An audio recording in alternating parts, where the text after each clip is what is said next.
हम स्त्रियों के बारे में समझने के लिए प्रयत्न कर रहे हैं और स्त्री का स्थान इस संसार में बहुत महत्वपूर्ण स्थान है।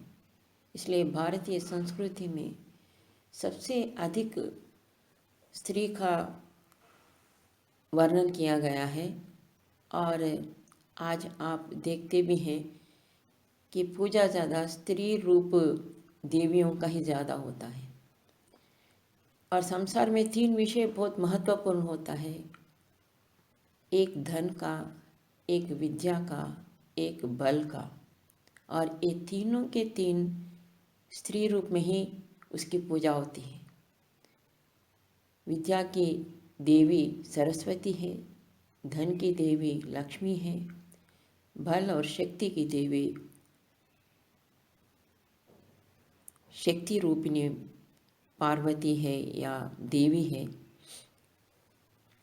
दुर्गा है।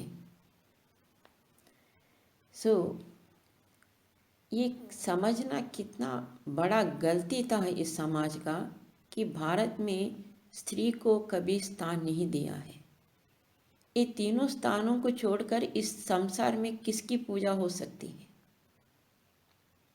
ये तीनों ही तो लोगों को हर एक को आवश्यकता रहता है। इन तीन को छोड़कर और कुछ ज़रूरत भी नहीं रहता संसार में। और तीनों के तीनों जितना बड़े पोर्टफोलियो से वो सारे ही स्त्री जाति के लिए समर्पण करना, यह जाति या संस्कृति कितना आराधना किया है स्त्री का, कितना महत्ता उसका बढ़ाया है। इसी श्रृंखला में हम और एक स्त्री रत्न के बारे में जानेंगे।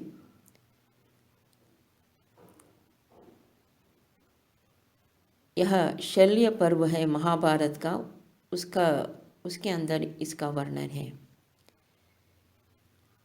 अत्रैव ब्राह्मणी सिद्धा कौमार ब्रह्मचारिणी योगयुक्ता दिवं याता तपस्सिद्धा तपस्विनी। अत्रैव ब्राह्मणी सिद्धा, ब्राह्मणी थी, वो सिद्धा नाम की थी। कौमारा ब्रह्मचारिणी, कुमारी अवस्था से ही वो वेदों को पढ़ने वाली थी। योग युक्ता दिवम याता, वो अपने दिनों को योग में युक्त होकर बिताती थी। तपस्सिद्धा तपस्विनी, वो तप को सिद्ध करने वाली तपस्विनी थी। कितना सुंदर शब्दों से वर्णन किया गया है। अगर हर एक स्त्री का वर्णन इस प्रकार करने में आता तो यह समाज कितना सुंदर बन जाता। यहाँ पर 3 बातें स्पष्ट किया गया है। एक तो ब्राह्मणी थी, ब्राह्मणी का अर्थ है जो वेद को पढ़ने वाले थे, वेद को पढ़ने वाले कुल में पैदा हुई थी।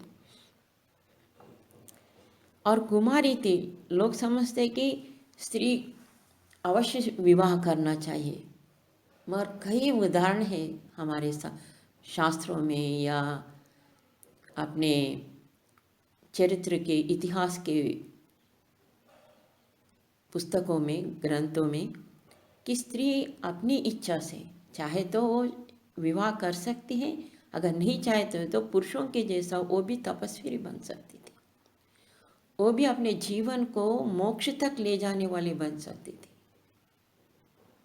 इसलिए कौमारा ब्रह्मचारिणी, यहाँ अगर केवल ये विवाह नहीं करी थी ऐसा ही बोलना था तो कुमारी शब्द काफ़ी था उसके लिए, मगर ब्रह्मचारिणी इसलिए उसको प्रतिपादन इसलिए कर रहे कि वो ब्रह्म जो ज्ञान वेद है उसको अपनाने वाले, उसको आचरण करने वाले, उसको समझने वाले, उसको पढ़ने वाले और ब्रह्मचारी इसलिए नहीं कहते कि वो विवाह नहीं किया इसलिए ब्रह्मचारी नहीं कहा जाता किसी को भी। शास्त्रों ने उसको ब्रह्मचारी इसलिए कहा कि उस काल में वो अध्ययन वेदों का करने वाला है, इसलिए उसको ब्रह्मचारी कहा गया है। ब्रह्मचारी शब्द से उसको संबोधन किया गया है। योग युक्ता दिवम याता, ऐसे शब्द सुनकर कभी तो मन गदगद हो जाता है कि ऐसे स्त्री रत्न थे हमारे पास, जो अपने जीवन को, अपने दिनों को केवल योग में युक्त रहकर बिताना कोई साधारण बात नहीं। और ऐसी इच्छा करने वाले स्त्री थे जो अपने जीवन को योग में युक्त होकर बिताने वाले। इससे धन्य कोई जीवन हो ही नहीं सकता है। तपस्सिद्धा तपस्विनी, तप को सिद्ध की थी वो। ज्यादातर लोग तप से तप जाते हैं, मगर तप को सिद्ध करने वाले, तप को अपने जीवन में सार्थक बनाने वाले, अब तप को प्रेम से करने वाले, तप को श्रद्धा से करने वाले, तप को तप न समझने वाली, तप से अपने जीवन में प्रकाश लाने वाले, ऐसे महातपस्विनी थी वो सिद्धा। तो ऐसे स्त्री रत्नों को हम याद रखें। पता नहीं किन किन को याद रखते हैं हम, मगर ऐसे चरित्रवान पुरुषों का या स्त्रियों को हमने अपने स्मृति पटल से समाप्त कर दिया है। इसलिए संसार आज जिस हालत में है उसका कारण यही है कि हम ऐसे लोगों को भूल गए हैं। यदि ये लोग हमारे जीवन में जीवित रहते, हम इनको अपने स्मृति में जिंदा रखते, तो समाज इतना भयंकर नहीं होता था। ओम शांति।